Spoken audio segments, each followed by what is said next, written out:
Hi there, my name's Roger. I'm a cyclist, not a lifelong cyclist, but probably half of my life, so that's a fair number of years because I'm no spring chicken. More importantly, I'm a bit of an addict when it comes to understanding mechanical things, taking them apart, working out how they work, putting them back together. I've been like that ever since I was a child. And the bike fits perfectly into that scenario because it's one of the few things that is made in a beautiful manner, can be taken apart right down to the smallest detail and then put back again together with the parts that you need. People have been asking me to do some classes on bike maintenance because I have always maintained my own bikes over the years, never spent a penny in a bike shop. What I'm going to do today is run through a whole range of what I call pre-ride checks that you should be making every time you go out on your bike, taking it slowly and adding a lot of background information so that you've got a better understanding. So the idea is that when we've done this, you'll be able to make all these checks before each ride, ideally the day before in case you find anything wrong and can then fix it, and then you'll ride reliably without breaking down and without being a nuisance to everybody else. Right, the first topic I want to talk about is looking at your tyres. That's the bit that sits between you and the road and is obviously pretty important. With a bit of care, you can avoid the worst of tyre problems like punctures and so on. The first thing to do is to make sure it's inflated to the correct pressure. How do I know what the correct pressure is? Well, the answer is, if you look carefully on the tube, you will see a legend that says, in this case, inflate to a minimum of 5.0 bar, 70 psi, maximum 8.0 bar, 115 psi. So that gives you the range of pressures that the tyre is designed to run at. To achieve those pressures, you will need a track pump like this. And a track pump with a pressure gauge on it, so that not only will that pump hard enough, but it will tell you when you've reached the required pressure. Right, so how do we inflate the tyre? The answer is we need to find the valve. That's this thing here. This small diameter one is known as a Presta valve. There's a viable alternative. This is actually a car tyre, but it's more like a car tyre, and that's known as a Schrader valve. The pump, if you've got a decent pump, is adjustable here, Presta or Schrader. To put air into a Presta valve, we should unscrew the seal. I like to just give it a quick to make sure there's no dirt in there. Press on there and clamp until we get to the pressure we want, and then take off, and then screw the seal back in. You might ask, there's a range of pressures. How do I decide how much pressure to put in? And as a rough guide, if you're anywhere in the range, the tyre will be happy. If you work at the bottom end of the range, then it's a softer tyre, which will give you a more smooth ride, but you might find it a bit harder to pedal. Or if you go towards the top of the range, then you'll find it's a harder ride, but the bike will go a bit faster. Somewhere in the middle is probably a good place to start. One thing I would say though is, even though you think the tyre doesn't go down, I would encourage you to do this at least once a week, or better every time you go out, because you will know what the pressure was last time. You will know if it's moved a bit, and if it's moved only the same as last week, that's okay, just top it up. But if it's moved a lot, that's telling you there's something wrong and you need to investigate. So that's the blowing up. While you can see the whole of the tyre, you work the way around from the valve, looking for any embedded flints or bad cuts. There's a piece there, and with a sharp thing, just tease it out. There, it's gone. If you left that in, it could easily have gone the other way. So you got another one there. Takes a bit of skill this, because if you push too hard you'll burst the tyre, and that is not good. You may see an occasional cut. That one is quite a bad one, but what you might notice is that it's blue at the bottom, and that's a bit of a clue that this tyre is actually a Marathon Plus, which has a thing called belt guard, which is that blue layer there, which is as tough as nails, well, as tough as thumbtacks apparently. And so I'm quite happy for that to stay. But if it wasn't a Marathon Plus, I'd be suggesting it's time to go to the shop and get a new one. The final thing when you're looking for cuts particularly is to run your finger around, and if where there is a cut, if you find the slightest bulge, that's something to worry about. I'll come back to it in a minute. Go all the way around like that. I found a bigger blue area.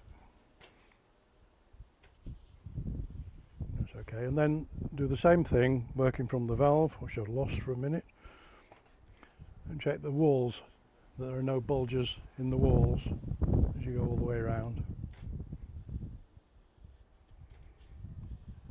If you find a bulge in the wall, it's inviting a burst on the next ride out, and so I would not advise you to ride with a bulge.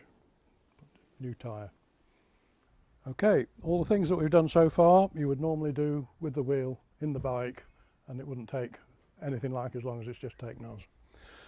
If you take the wheel out of the bike, which we did for ease of filming, then I just point out one thing, that some tyres are unidirectional. Here there's an arrow that says the tyre must go round that way, which means when you put the wheel back in the bike it must go in that way, not that way. Moving on to talk about brakes.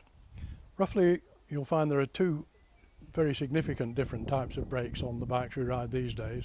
So-called rim brakes, where the braking surface rubs on the rim to slow the bike down, as opposed to disc brakes, which is a little shiny disc near the middle of the wheel. We're going to talk about rim brakes only today, partly because I haven't got a disc brake bike, but disc brakes are less maintenance requirement anyway. Right, the way this works is, here we have a thing called a caliper, and when you squeeze the brakes that pinches in, as you can see there, and when adjusted properly those two surfaces will rub against the rim and slow the bike down.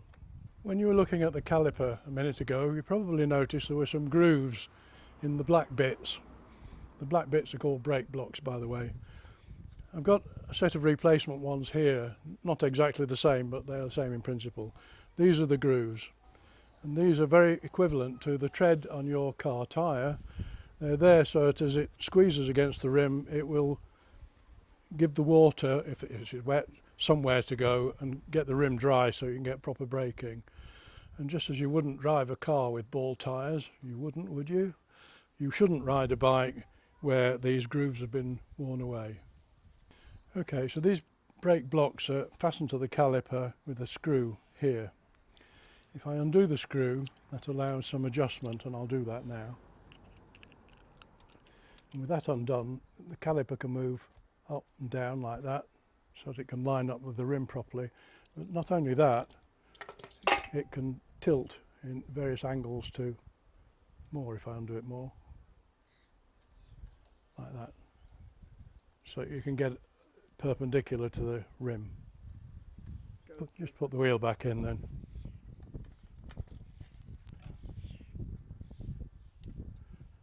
Right, the next thing is to make sure that when you squeeze this, that the pad hits the rim in a parallel fashion, if you like, doesn't rub on the tyre and doesn't stick out below.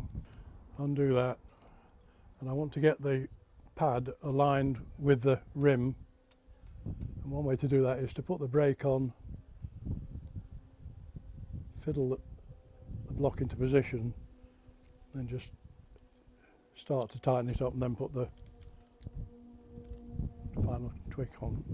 What you'll find is over time the blocks wear slowly, and that means that you have to press the brake further and further before you get the contact. Eventually you get close to the handlebar. Any closer than that you won't be able to brake at all.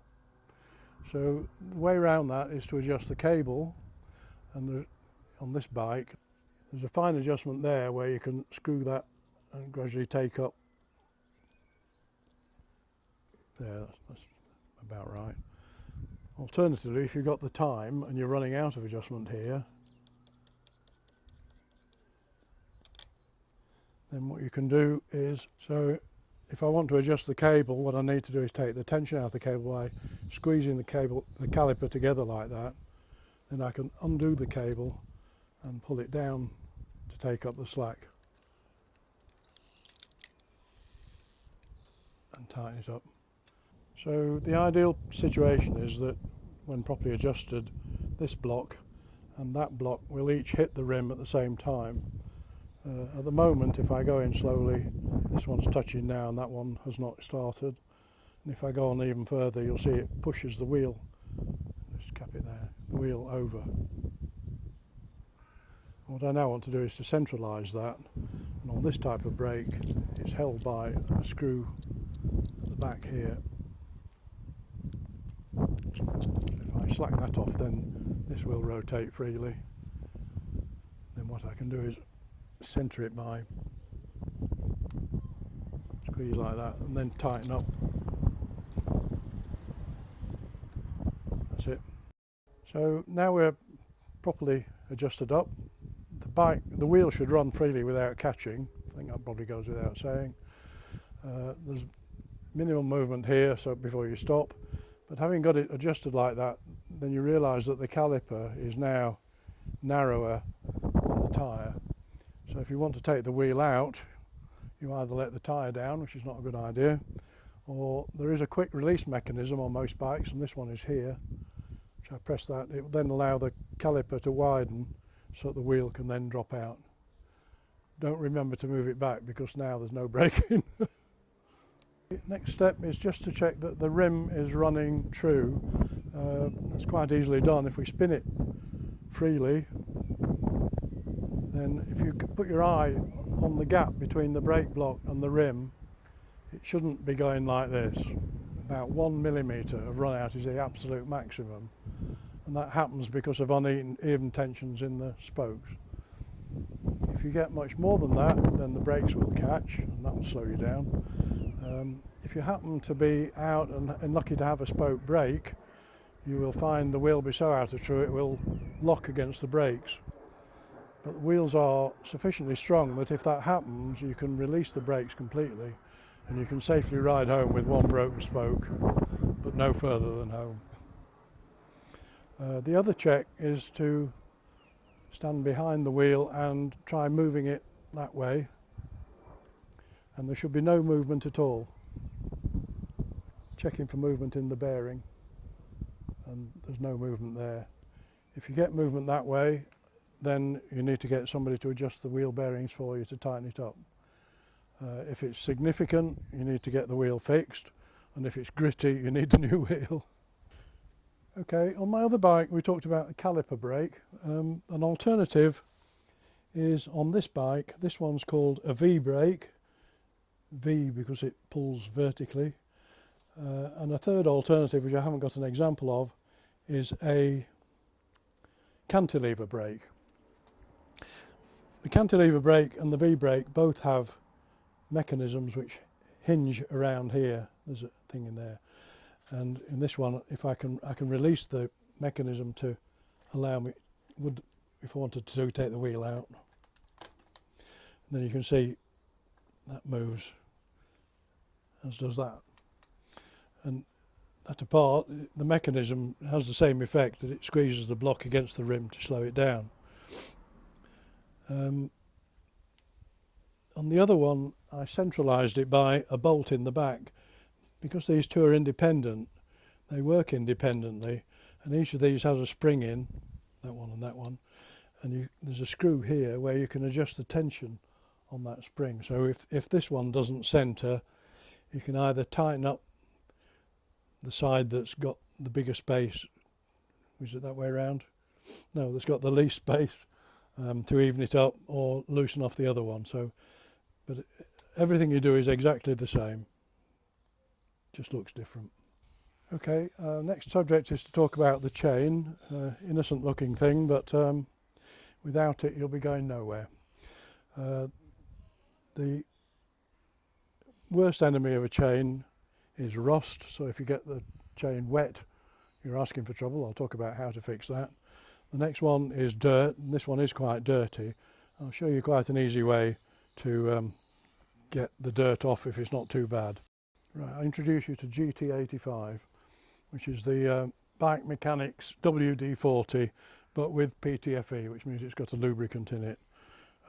It's on offer in Aldi every so often. I always buy 3 tins whenever I see it. So if I good nice wet patch, wrap it round the chain and rub up and down like that. You see the dirt comes off.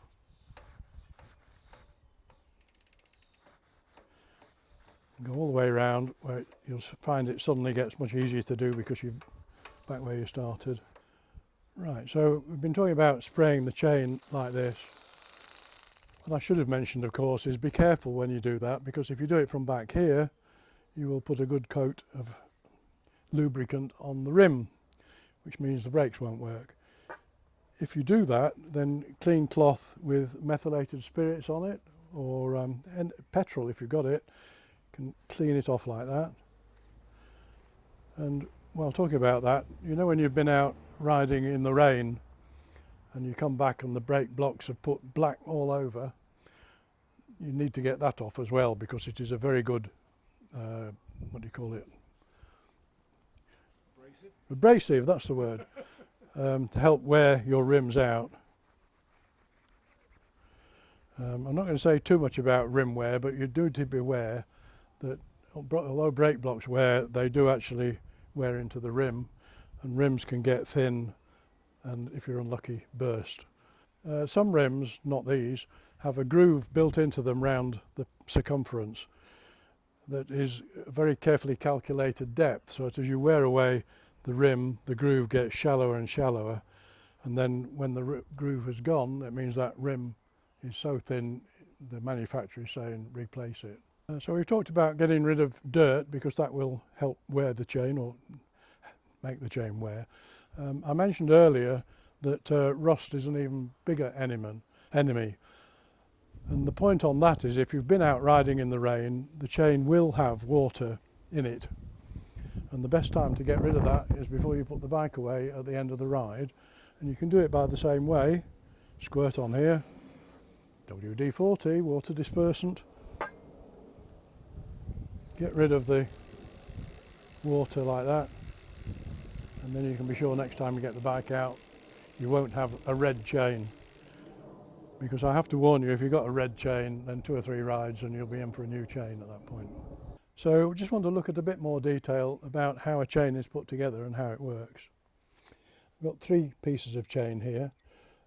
In any chain there are 3 components. There's a pin, a plate and a roller. And you wouldn't believe the precision engineering here. That pin is designed to be just big enough to be a tight fit in the plate, but not so tight that you can't get it in. And so the way the chain is assembled, snaps in like that, and then with a special tool you just push that pin in until it's flush like the next one. What I didn't mention when we were looking at little bits and pieces is that these links, as they go round the sprocket at the back, they bend and then straighten out, bend and straighten out. So you tend to get wear between the pin and the side plates, and that tends to mean that in a minute sense, the distance between successive pins increases with wear. And what that tends to do then is put some wear on the sprockets at the back. So as that happens, the chain tends to get longer. It's not stretching, it's wearing.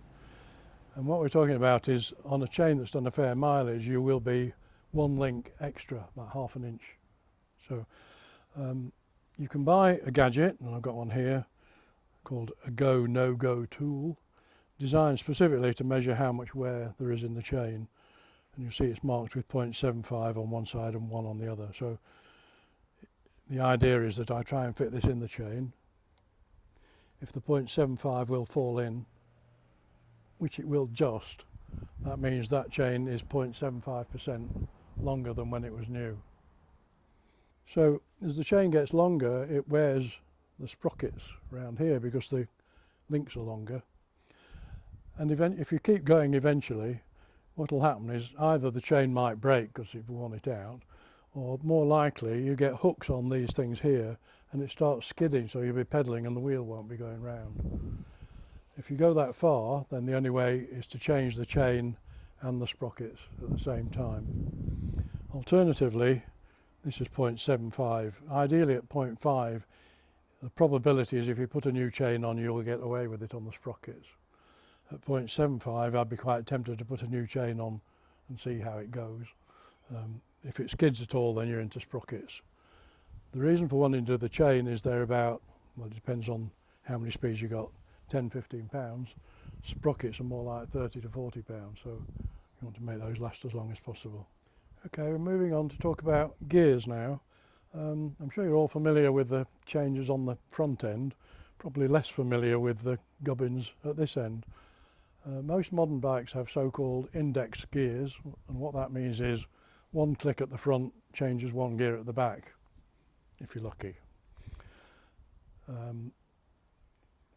The way that works is the indexing is all clever stuff back here. The lever doesn't do anything other than move the right amount of cable to shift this one gear at a time. Anyway, this is called a derailleur or mechanism.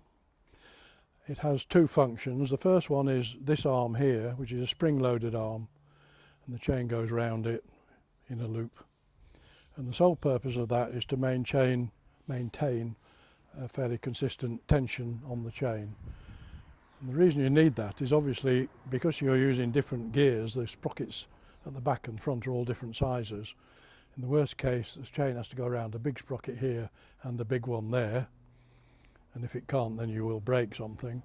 And at the other end of the thing, the same chain needs to go around a small sprocket there and a small one there, which means there's slack to be taken up. And all this does is, as you change gear, will take up the slack by moving. The spring-loaded mechanism doesn't need any maintenance, but the chain actually runs around these things here called jockey wheels, which have bearings in the middle, and as you can see here, collect dirt. So what I'd suggest is that once in a while you clear off this dirt.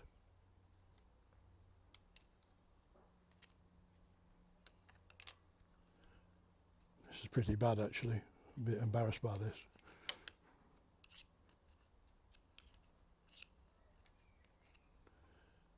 And the same at the other side, which don't need to do now.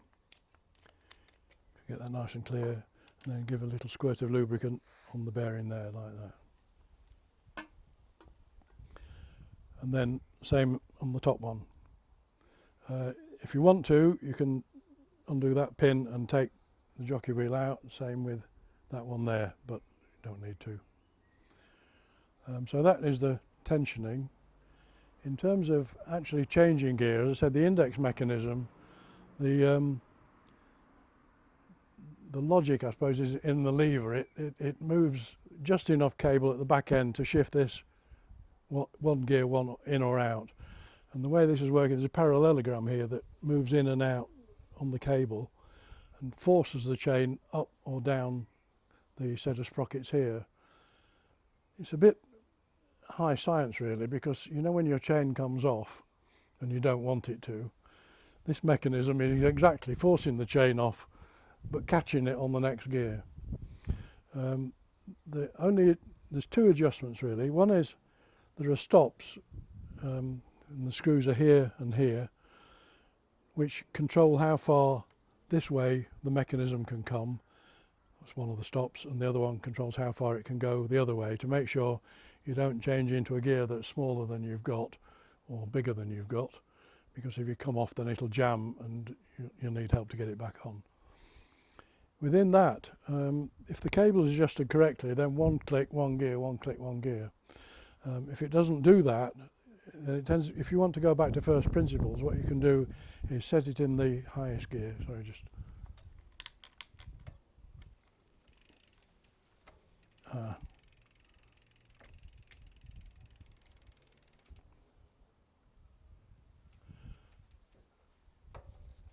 that's right.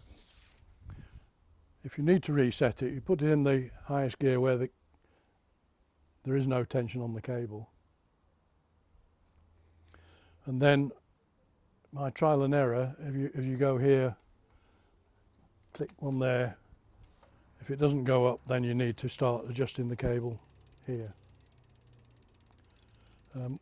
Once you get it to go the first gear, it should do all the rest. What I would say is, while you're riding along, if you get the feeling that it's reluctant to go up a gear or trying to go up a gear but not going, then this is the place to adjust. And half a turn, I can't tell you which way because I don't know, because it depends what's wrong, but what I'd suggest is if you've got that sort of thing, try half a turn one way. If it gets worse, come back and do half a turn the other way until you get it working properly. Turning now to the steering and a thing called the headset, which is a pair of bearings there and some adjustments here. These bearings are the things that allow you to turn the steering, and the steering is a lot more sensitive than you could possibly realise. If you try just touching somebody in front of you with your wheel, you'll find that looking from the pavement afterwards it's pretty sensitive.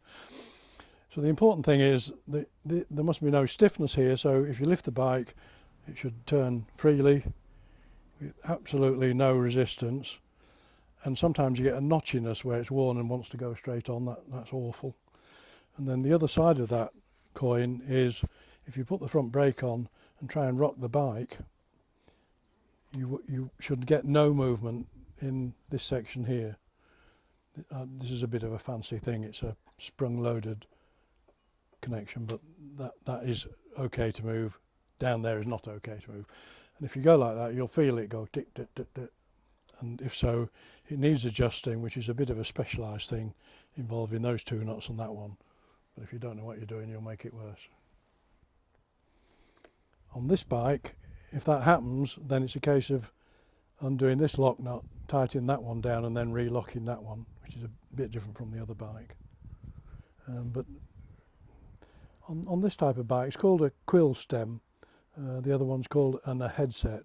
On the quill stem, I usually find once you get that right, it stays right for forever. This bike's been 1995, so it's what, 27 years old, and it's still on the original bearings there. Okay, we're coming to the end now, but all those bits and pieces that we've been through collectively give you a pretty good way of looking after the whole bike and spotting anything that's wrong. It's probably taken more than you might imagine to do that, but the tools that I've used today are a small bladed screwdriver. What did I use that for? Oh, for getting flints out of the tyre. A slightly wider one for scraping gunge off the jockey wheels. A tip there actually, I forgot to mention. If you want to wreck your marriage, that gunge that comes off the jockey wheels, if you tread on it and then walk around the lounge carpet, you will find you've got a bit of a bother. The other thing, a cheapo universal set of Allen keys, metric Allen keys. I think I paid about £9 for these. And if you want to be sure about where you are on a chain, buy a proper chain checker, about 10 or something like that. And the cyclist friend GT85. It's not going to take you ages. When you get used to it, you can almost feel all of these things as you wheel the bike out of the shed and into the drive. And if there's anything wrong, the deal is fix it now. And if you're riding, you get any noise that you haven't had before, or like get any noise at all, work out what it is and fix it, because one noise can hide the next breakdown. And if you do that, you'll have lots of friends because you won't be holding everybody up.